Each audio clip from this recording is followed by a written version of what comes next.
Hello everyone, it's Panda, and in today's video we're going to be breaking down the Halo Infinite gameplay and seeing if you guys maybe missed anything and asking the important question, does this feel like Halo? So the game seems to start 2 years after Halo 5, which 343 has been saying this is a soft reboot, so I'm very curious what they're going to do, especially if the story from Halo 5, if they're just going to throw it out the window or they're just gonna maybe insert in somewhere, but in this gameplay trailer it seems like there's no signs of it created anywhere. So if we look at the assault rifle here, it seems to be based off of the Reach model. I don't think it's the exact copy of it, but it looks very similar. And at the top left you see it has to destroy 3 guns, and if we look at this map, 343 has basically confirmed that this is going to be an open world Halo, but I think this is going to be sort of a Metrovania style open world. I think what's going to happen is there's going to be sections that you get, so it's not a whole big gigantic open world, and what you do is, for example, clear out the guns and then maybe you repair the Pelican and you can go to other sections of the map. So almost exactly like a Metrovania style open world. There's one thing that concerns me though about this open world, and it's the difficulty. If you look at the difficulty of the guns, it says normal. What my worry is basically we won't be able to choose our difficulty the game's going to choose for us. I hope that's not the case. Also, if we look over here, you can see that it says upgrades. I'm guessing this is sort of going to be almost like a skill tree, so I don't know exactly what we're going to be upgrading, but I think we're going to finally see almost a skill tree in Halo. Now, there's also this shield effect, and I don't know how I feel about it. I feel more on the line that I feel like it's a bit too abrasive. I feel like it's just too much. I think they should go with maybe a little bit less flair with the shielding. So they did it. They added sprint. Well, I actually don't mind sprint that much. I actually kind of like this, especially because if we look, sprint seems to be really reduced in its speed. Also, sprint isn't the only thing returning. Vaulting and sliding is also going to be in the game, as you can see right here.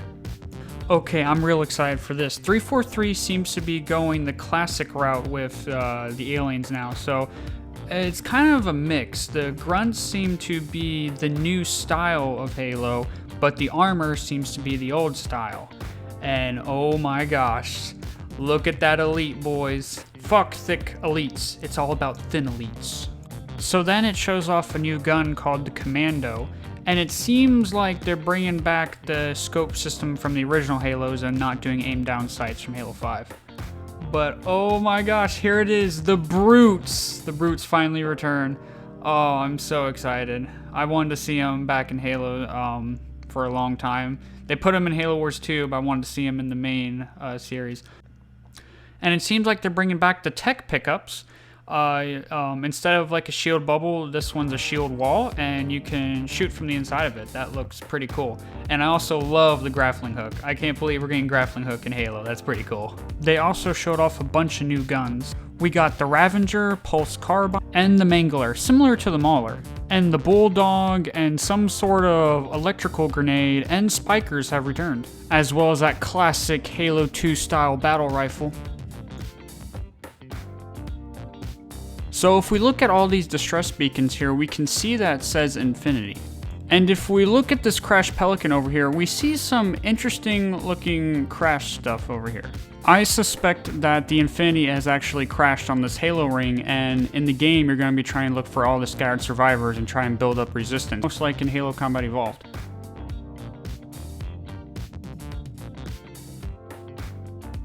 So not only do we know that Halo Infinite is adding a ton of new weapons, but they have confirmed that there's going to be a day and night cycle. Now, a lot of people are theorizing that the Flood's going to be in this game.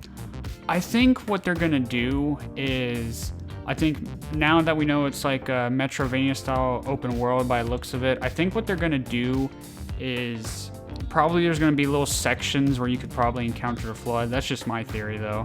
We also know sometime after the game releases, it's going to be getting a free ray tracing update. Split screen has been confirmed for day 1, and this is a Master Chief only game. Now, a lot of people have been complaining about Halo Infinite's graphics. Some people are saying they're underwhelmed by it. Well, you need to know this game is still a work in progress, so they're probably working on improving the graphics. But I mean, it's an open world game, so I mean, you gotta also realize that as well. Now we answer the important question, does this feel like Halo? Well, to start this off, we need to talk about Halo 5. I felt like Halo 5 was the new Halo sprinkled with old Halo elements. And Halo Infinite, I feel like, is the old Halo sprinkled with new Halo elements. I like how they're bringing back some of the old weapons, like the classic battle rifle, and I like this like new / old art style. The elites are thin again. They look like the classic style, and this game just seems like original Halo. It feels like Halo. Oh, wanted to mention the Harbinger real quick. So I don't really know who this Harbinger is, but there's a prequel book to this game coming out called Halo Shadows of Reach, and they talk about a new enemy. A lot of people were thinking it's the Banished, but who knows, maybe we might be seeing the Harbinger in that book. That would be kind of cool to see. So that's going to be the end of this video. I just want to thank everyone for watching. This is just my opinion on the new Halo Infinite game. But what's yours? I want to see your guys' opinions. Put it down in the comment.